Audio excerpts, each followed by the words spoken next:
Viewers আসসালামু আলাইকুম। আশা করি সবাই ভালো আছেন। আমরা আজকে একটি নতুন ভিডিও এবং ভিন্ন ধর্মী একটা ভিডিও দেখাবো ড্রাইভিং সংক্রান্ত।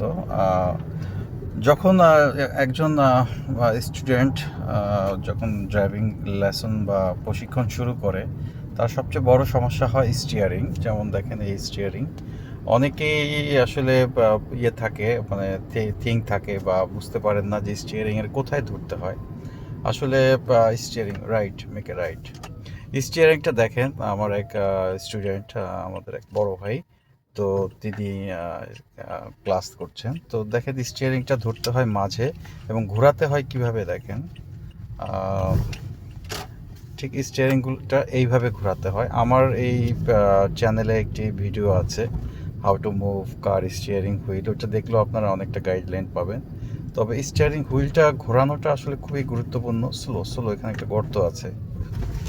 হ্যাঁ, তো এটা যদি আপনি ঠিকভাবে ঘোরাতে না পারেন, আপনার গাড়ি চালানো, আপনার কন্ট্রোলে থাকা রাখাটা গাড়িকে চালানোর সময় খুব কঠিন হয়ে যায়। তো আমি একটু এটা দেখানোর চেষ্টা করাচ্ছি, মানে দেখানোর চেষ্টা করছি যে কিভাবে গাড়ি চালানোর সময় স্টিয়ারিং হুইলটা ঘোরাতে হয়।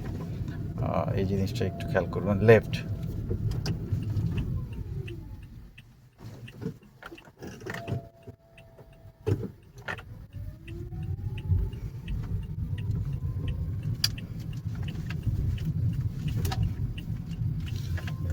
আমার যে স্টুডেন্ট, উনিও মোটামুটি খুব বেশি পুরনো না, শিখছেন।